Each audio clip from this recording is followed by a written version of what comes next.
Tudo bem, pessoal? Como é que vocês estão? O vídeo de hoje é sobre transtorno do pânico. Assim como eu fiz no vídeo de transtorno de ansiedade generalizado, eu vou estar subdividindo hoje em dois vídeos. Esse primeiro, falando o que é, quais são os sinais e sintomas e como é conduzido o diagnóstico. No segundo vídeo, propriamente dito, o tratamento farmacológico, também de modo geral.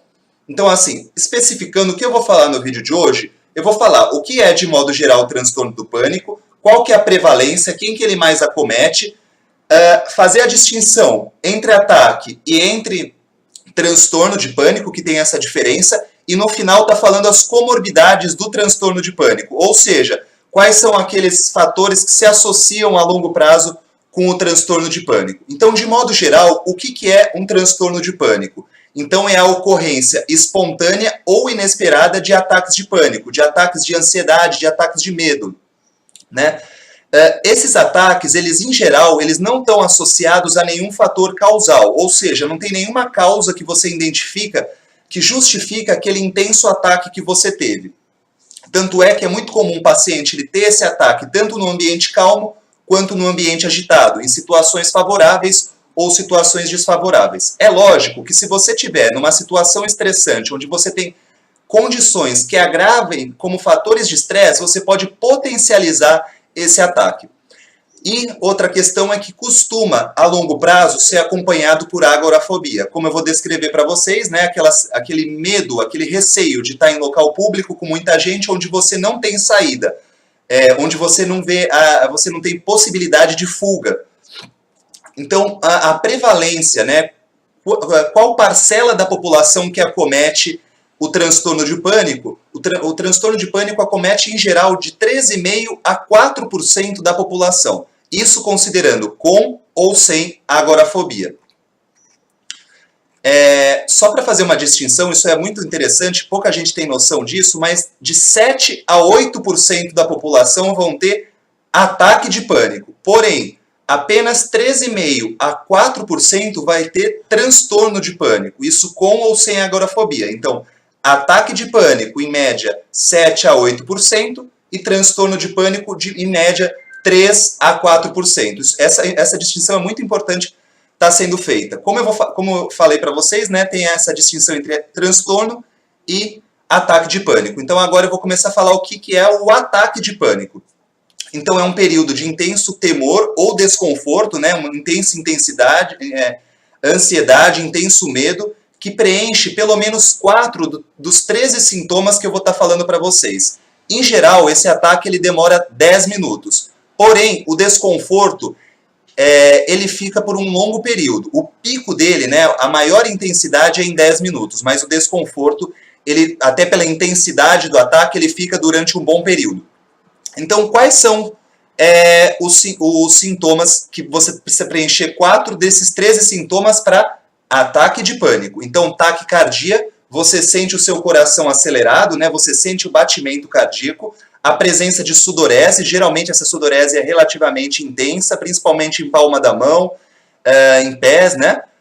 Você apresenta tremores ou fraqueza nas pernas, sensação de falta de ar ou sufocamento, sensação de asfixia. Isso é muito comum o paciente relatar que está com dificuldade de puxar o ar, né, do ar passar via aérea, dele conseguir estar tendo uma respiração plena. Outra queixa, outro sinal ou sintoma que para você preencher os critérios é dor ou desconforto torácico, até pelo excessivo desconforto respiratório que ele tem ali, ele acaba exigindo muito da musculatura acessória ali, ele pode estar tendo um desconforto torácico. Outra queixa que é comum também é náusea ou desconforto abdominal, né? Então uma sensação meio estranha no estômago, uma náusea não muito bem caracterizada, não é uma náusea geralmente muito clássica, né? Que o paciente caracteriza muito bem, ele fala isso é uma náusea e precisa ser tratado. Não, ele não sabe direito, mas é um certo desconforto, é uma certa náusea. Outra questão é uma sensação de tontura, uma sensação de desmaio, de instabilidade, de vertigem, mas também não é muito caracterizada. Ela existe, mas o paciente não sabe se aquilo está acontecendo ou não está, às vezes ele acha que está ou não está, mas em geral é mais uma sensação do que uma tontura propriamente dita.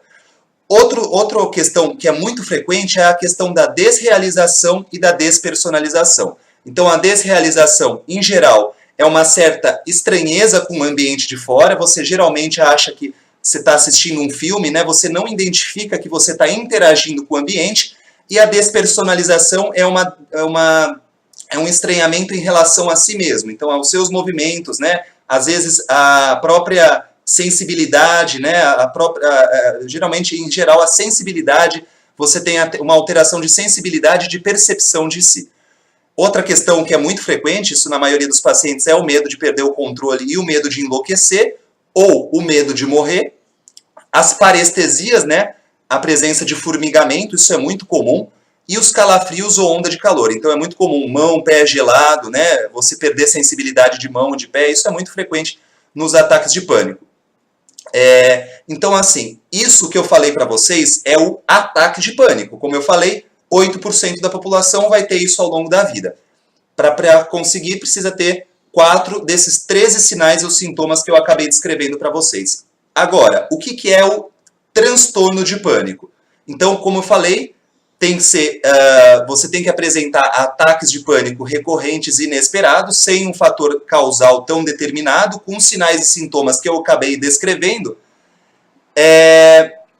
Você precisa apresentar um ataque por pelo menos um mês e acompanhado de uma das seguintes situações que eu vou acabar descrevendo para vocês. Então, ou uma preocupação persistente de ter outro ataque, ou uma preocupação com as implicações futuras e consequência desse ataque, ou alterações de evitação e alterações comportamentais em relação a tentar fugir de situações que possam desencadear esse ataque, né? Então, não só a recorrência desse ataque é importante para estar caracterizando o transtorno de pânico, como esses 3 critérios. Então, repetindo, preocupação excessiva de ter um outro ataque, mesmo sem ter, você fica com preocupação de ter outro, preocupação com as implicações que isso vai gerar no futuro e consequências desse possível ataque, se vai gerar um problema cardíaco ou não, e alterações comportamentais de evitar, né,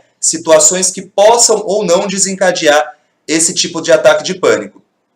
Então é importante você estar também descartando algumas substâncias que podem causar, desencadear sintomas parecidos com o sintoma de ataque de pânico, principalmente as substâncias estimulantes em altas doses, ou para aqueles pacientes que já têm uma dependência com dependência de alguma substância ilícita ou lícita mesmo, que vai acabar acarretando isso. E como eu falei para vocês, em geral, como o transtorno ele tem uma série de repetições dessas crises, então você tem uma frequência relativamente maior do que você tem como eu falei para vocês, mais do que uma vez no mês, mas em geral é bem frequente, né? E essa repetição das crises vai gerar aquilo que eu falo de ansiedade antecipatória, como eu falei para vocês, de você ficar com medo da próxima crise, que muita gente fala que é o medo de ter medo. Isso vai gerar, em geral, a agorafobia, que é você ter medo de ir para lugares públicos onde tem muita gente, mas principalmente 2 fatores. Um, que você não consiga fugir daquele local, sair rapidamente, ou que você não possa ser socorrido porventura você ter algum evento que você está julgando ali que vai acontecer com você. Outra questão que cursa muito comumente com o transtorno do pânico é que o paciente ele passa a ter uma alteração em relação à própria percepção do corpo dele, e isso em geral acaba levando uma hipocondria, né? Então qualquer tipo de pequena dor já gera uma grande preocupação em relação àquela dor, o que vai causar, ele começa a antecipar todos os pequenos sintomas que aquela pequena dor possa vir a causar. Né? Isso é muito importante. É muito importante estar tratando o transtorno do pânico, porque todos os dados, principalmente os dados americanos, eles acabam mostrando que o transtorno de pânico, você tratando o transtorno de pânico, você diminui a chance de depressão de 4 ou 5 vezes. Né? O paciente que tem o transtorno não tratado crônico, ele tende geralmente a cursar com quadros depressivos. E é um transtorno, como eu falei, crônico. Né? Tem um estudo muito grande alemão que acompanhou vários rapazes que tiveram transtorno do pânico e não trataram, né? Eles só observaram o que acontecia com com essa população jovem, e eles verificaram que, na maioria das vezes, a longo prazo, nenhum paciente conseguiu reverter esse tipo de quadro, esse tipo de transtorno, né? Então é muito importante vocês estarem cientes da importância de estar tratando, de estar reorganizando a sua vida em relação ao transtorno do pânico, que é um transtorno crônico que tem as suas comorbidades, sejam ela depressão,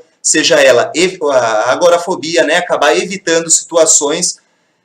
Então isso é muito importante você estar procurando tratamento. Tudo bem, pessoal? Eu queria dar esse panorama. Então, qual que é a diferença entre ataque de pânico, entre transtorno de pânico, quais são os sinais, quais são os sintomas, qual que é a importância de estar procurando o tratamento, o auxílio para essa condição, né, que é uma condição crônica, que tende a ter uma série de comorbidades para a vida do paciente. No segundo vídeo, eu vou estar falando para vocês do tratamento farmacológico propriamente dito. Tudo bem, pessoal? Foi um prazer, acompanhem o canal. Valeu!